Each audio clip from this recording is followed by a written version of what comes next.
Good evening and welcome to Left, Right and Centre. I'm Vishnu Shom. On the programme tonight, Arvind Kejriwal was expected to be questioned by the Enforcement Directorate after he was issued a summons. He chose not to attend, saying that the call to get him questioned was politically motivated. He is instead out on the election trail. How long will Arvind Kejriwal be able to defy the ED? Is his questioning in the Delhi liquor scam inevitable? And if so, when does he absolutely have to appear? Does Arvind Kejriwal, by defying the Enforcement Directorate, come across as a political martyr? And if so, is that what his goal is?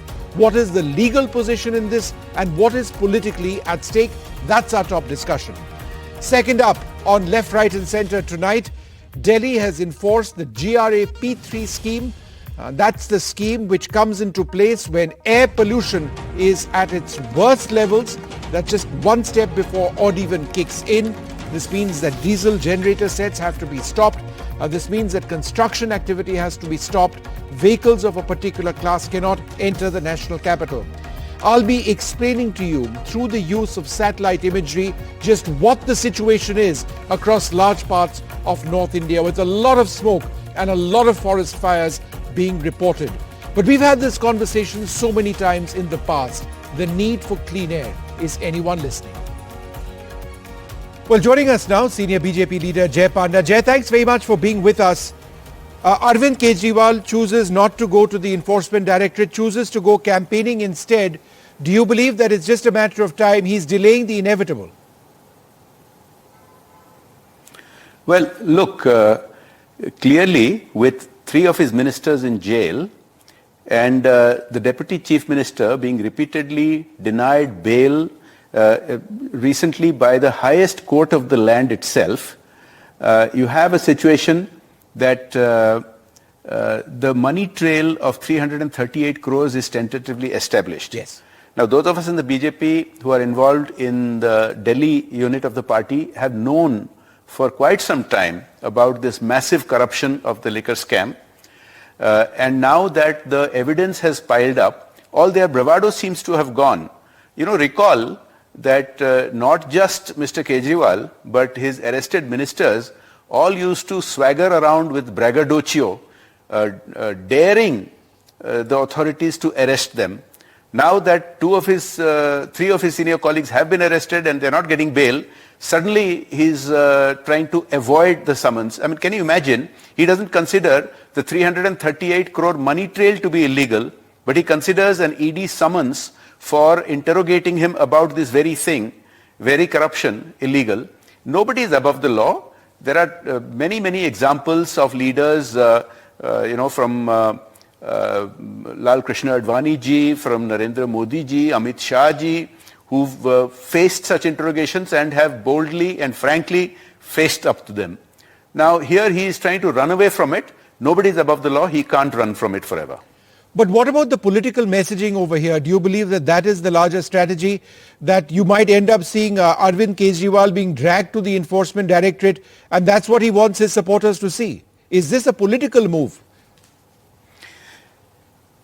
You know, I think that he has made a very serious error in his gamble by thinking that somehow he can get away by brazening it out.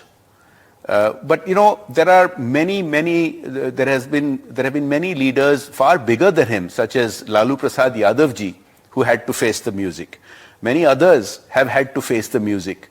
But he should learn from the examples of those who have nothing to fear, who face up to the charges and go and don't shy away from interrogation.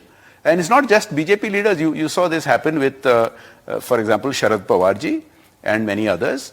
Now, by trying to send a message as if he's being victimized, is essentially cutting a very sorry figure for himself and for his party.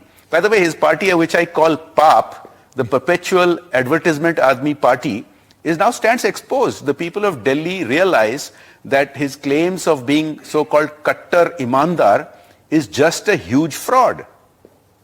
Jay, we know what's happened with Manish Sisodia being denied bail, but if you look at the Supreme Court order, the Aam Aadmi Party actually points out a couple of other parts. One of the parts, they say the assertion in the complaint filed with the DOE that kickback of 100 crores was actually paid by the liquor group is somewhat a matter of debate. So this is the point they are using, saying that no, don't misunderstand the order of the Supreme Court. There are other parts also which they believe might favor them. How would you respond to that? I think they are trying to obfuscate the real issue. It's like missing the forest for the trees. Now remember, this is the same Kejriwal who was daring the authority to proceed on the liquor scam allegations and investigate, and daring them to arrest anyone. Now remember, this is the same Manish Sisodia who used to claim that since his name was not there on the first charge sheet, he was innocent. He gave himself a clean chit, if you remember. When the investigation proceeded and all the evidence came up, he has been repeatedly denied bail, including just by the Supreme Court itself. This is the same Sanjay Singh, another minister, who just a few weeks ago was daring the authorities to proceed against him. So these tactics have been exposed very badly. This is just the latest example of trying to avoid, trying to run for cover, but there is no cover because this is a huge scam, and since there is evidence which has led, there is prima facie evidence which has led to 3 of his senior colleagues being held in jail for now some over a year, he can't run from it, he can't escape it.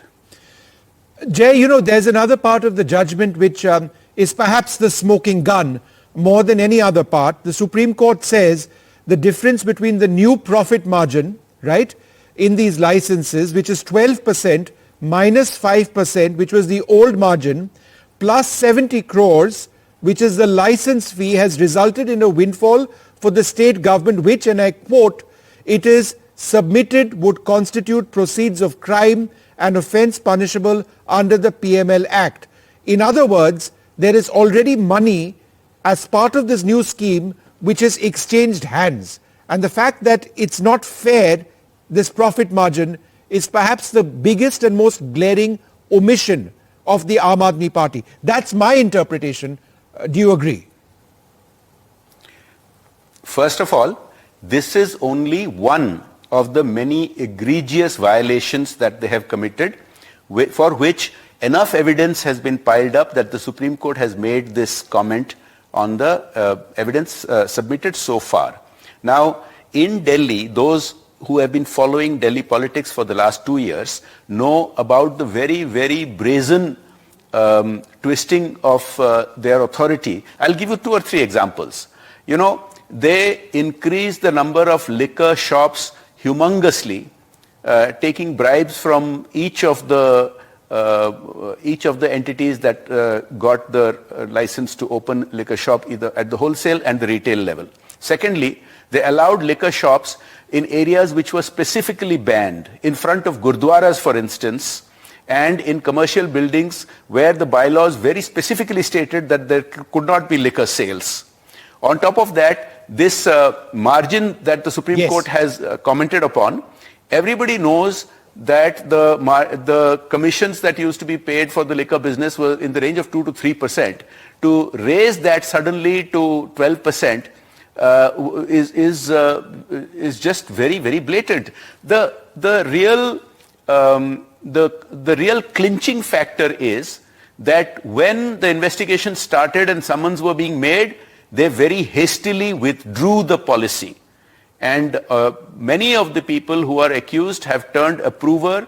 They have signed affidavits giving details, not just of money trails, but of places, of amounts, of beneficiaries.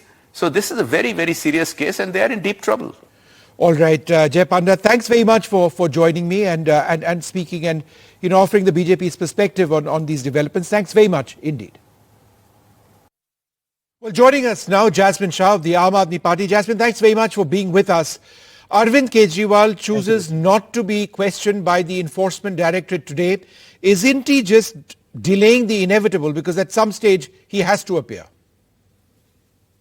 Vishnu, we have no trouble appearing in front of any investigating agencies to answer any questions regarding the fake liquor scam that is being alleged for the past 2 years. In fact, Mr. Kejriwal has appeared before CBI and has been questioned for 9 hours in April. However, we must also accept that agencies such as ED and CBI cannot become political tools. They need to operate within the bounds of law. So today, when Mr. Kejriwal responded to the ED summon notice, he very categorically put out legal arguments that the summons that was issued to him, it has absolutely no legal basis. It is illegal because there are some simple errors in it. It doesn't even state that whether he's being called as a witness or is he being called as a suspect. It also doesn't state whether he's being called in his capacity as the convener of Aam Aadmi Party, because this ED was trying So to make you AAP allege as that an it is accused. a fishing expedition. That's what he alleges. That right? is one. And the second is that this entire summons was issued at the behest of BJP, because let's not forget, on Monday, when this summons was issued, a few hours before, BJP leaders were saying, "Dekhiye summon issue hoga, dekhiye summon issue hoga." No, and but Kejriwal Jasmine, gets be that arrested. as it may, you still not answered my question. One way or the other, he is legally bound to appear, right? They may And he will rephrase that, appear. reframe it. He has to appear. So is he not delaying the inevitable? You can disagree with the No, ED, he have doesn't. political issues. He has to appear. So it's just a matter of a few days, right? Yes, Vishnu, and there is no harm, and he will appear. There is no point, there's no problem in appearing. Our point is that ED cannot operate outside the bounds of law, number one. And second, in the peak of an election season, when there are 4 or 5 states going for election and AAP is fighting 4 of these states, and Mr. Kejriwal and Mr. Bhagwan Mann are the prime campaigners, what do you want Mr. Kejriwal to suspend the election campaign and only sit and answer ED CBI queries? So we're No, not but so running the away. priority, We are very according much to in the Delhi. ED CBI, is that you have to answer the crimes. This is, allegations of very serious corruption. So therefore, Yes, and we the will answer. election process is secondary as far as the law is concerned, is what they would say. But the timing is suspicious, Vishnu. I think we can argue this from either perspective. Sure. That for the last 2 years, ED has been investigating this entire matter. CBI called Mr. Kejriwal in April. Supposedly nothing could be made out, because after that everything became silent. The day Mr. Sisodia's bail gets rejected and BJP leaders start saying that now we know that summons is going to be issued, ED suddenly jumps to action. And I think the chronology of incidents is as important here as the content of No, why but ED the is called entire Mr. allegation Kejriwal. that a few of the decisions which actually resulted in the Delhi liquor situation emerging, some of the decisions which have proven to be wrong or inaccurate or controversial were taken by Arvind Kejriwal in his house, and that there is a link between Mr. Kejriwal and some of the others who are allegedly involved in the crime. So therefore, that's what the ED wants to question him on. Absolutely. And again, I'm saying today that we have no problems appearing in front of any investigative agency. Due process of law has to be followed. And let's not forget, these are still mere allegations. Nothing has to be proven in terms of even a No, single I rupee understand of that, but money being Jasmine, at the found same time, anywhere. So we are prima facie, the Supreme Court appears to indicate that there is tentatively a money trail. Could be disproved at a later stage. But the fact that they've said it in Manish Sisodia's bail hearing, the fact that he's been denied his bail hearing, isn't that a huge setback for the Aam Aadmi Party? actually not, Vishnu. And I'll tell you why. Because you brought out the very important question about what the Supreme Court bail order says. I'll just allow me 30 seconds and I'll read just 2 lines out of it. You know, the major charge being made out in the last 2 years, and let's not forget 2 years, 500 witnesses were summoned and 1,000 raids were conducted. And the 2 major charges ED has made is that a person called Dinesh Arora gave 2.2 crore rupees to Manish Sisodia. What does the Supreme Court judgment say? If you go to para number 10 on page 21, it very clearly says the assertion that rupees 2.2 crore was paid as bribe to the applicant, that is Manish Sisodia, by Amit Arora through middleman Dinesh Arora, is not a charge or an allegation made in the charge sheet filed by CBI. So there is a procedural problem there itself. And number 2, the point being made that 100 crore has been transferred to AAP for Goa election. Again, the Supreme Court has very clearly said at para 12, the assertion in the complaint filed by the ED that a kickback of 100 crores was actually paid by the liquor group to AAP is somewhat a matter of debate. So no, but they've also said the one sec, Jasmine, I've got that line, right?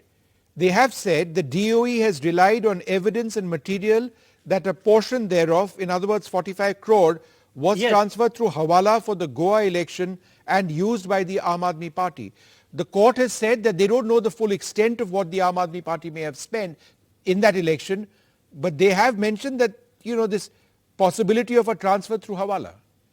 Hey, that's precisely our point, that 2 years down the line, all that is being talked about is possibilities and surmises. You also remember the Supreme Court judge saying that, where is the evidence? Show us the evidence. And if this is the evidence you have, then this case will not stand trial for 2 minutes. So that is the reality. I think we need to also look at these parts of the Supreme Court order. Eventually, of course, the bail order was not granted and we are going to, file for an appeal. But the point today being made out is that even after 2 years, not a single evidence, not a shred of rupee has been recovered, not a single AAP Neta has been found with any kind of a proceeds of crime. And I think that is the silver line that we have been pointing at. And again, we have no hesitation answering to any investigative agencies, provided they do not become political organs of BJP, which unfortunately it seems like you are aware that 95% of all cases today are happening only on opposition party leaders. Has never happened in the history of India. And closer we get to 2024 election, you see ED and CBI reaching to all opposition party houses. Why is this happening in the country is the question we need to ask. But Jasmine, that's a larger issue. And I'm just trying to understand about, the Aam Aadmi Party, gone through a few of the legal arguments.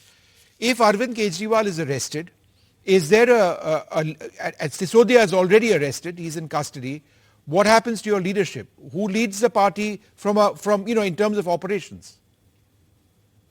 Vishnu, I think the answer to this, Mr. Kejriwal has answered today. He was doing a rally in Madhya Pradesh, and what he said is very important, that Arvind Kejriwal and Aam Aadmi Party is not a single entity, it is an idea.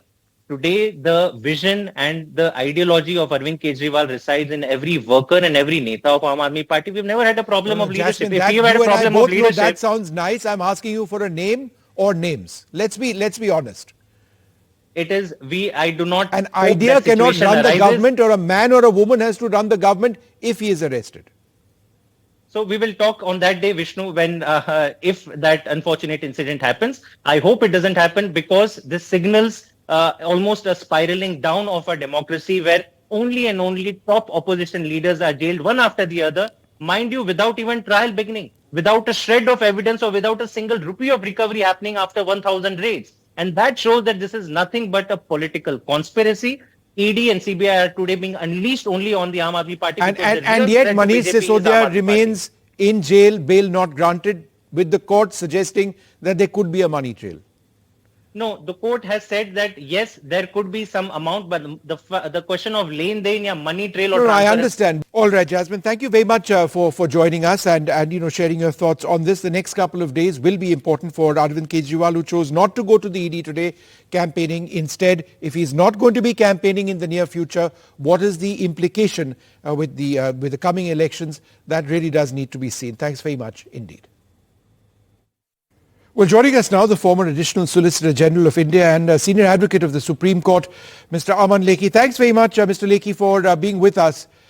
Yeah, we should. I'm just trying to understand, Arvind Kejriwal today chose not to be there with the Enforcement Directorate where he needed to have been questioned. He's out campaigning instead. Is this legally a tenable position? Well, I don't concede to politicians the right to evade summons. And I have very serious objections to their flaunting their position to say that they are entitled not to obey. However, there's a caveat here, and the caveat here is the sequence of events and the timing of this particular summons. And that's my principal objection always has been. The issue here is the staggered manner in which the summons have actually been played. We had Jain, then we had Sisodia, and now we have Kejriwal. The justification appears to be, and that is my second objection to it, an observation of the Supreme Court as something vindicating the stand of the prosecuting agency. Now, what the point I'm making is the prosecuting agency feels that there is a case to answer, and the person who has to respond is present on the investigating agency's radar. There has to be an element of promptitude in proceeding with that particular investigation and then making the person who is the subject matter of it liable to account. The name of Kejriwal has been there, but for reasons which are not very transparent, the summons, there was one examination of the CBI, the summons have been delayed. But the delay raises questions as to the bona fides of the summons itself, so as to give an occasion to him to evade it. So what happens is that law is a casualty and the process is derided. Right. The process is derided that we cannot condemn, as I would like to, what Kejriwal has done, despite the fact I feel what he's doing is wrong, because whatever he has done is occasioned by the manner in which he's summoned. So this is a way where law becomes a casualty of politics. So the summoning is in some way politically engineered, and the failure to respond is also political action. So what are we witnessing? Are we witnessing an interplay of law, or are we talking about the intersection of law and politics, with politics being preeminent? What happens now? I mean, as I understand it, and correct me if I'm wrong, he gets 2 more notices if required, and then he's hauled in, right? Well, he has to respond, and failure to respond will visit him with consequences. And it is not as if he can evade perpetually these particular responses. And not responding also is a penal offence. The question here is that whether he, just like Rahul Gandhi did delaying this appeal, whether he will play it out politically rather than taking the legal recourse available to him or doing something which is expected of him and make political capital of the fact that he is being summoned. Right. And invite actually some kind of coercive action or aggravated action on that, basically to present himself as a victim. Because what is happening over here, I mean, we are discussing the law of it. I think the law here... the law is secondary to the politics being played out. Right? Yeah. What is happening here is just politics. You know, we are befooling ourselves when you and I, we are talking about the law and I'm talking about the legal niceties. Now, no one is about the legal niceties. Kejriwal is inviting problem. And as far as the government is concerned and prosecuting agency is concerned, it is contemplating the advantages it may accrue should Kejriwal be taken into. So it's basically a political gambit which is at play. And law is just a bystander. All right, Mr. Lekhi, thank you so much for speaking to us, sharing that perspective. Thanks very much indeed.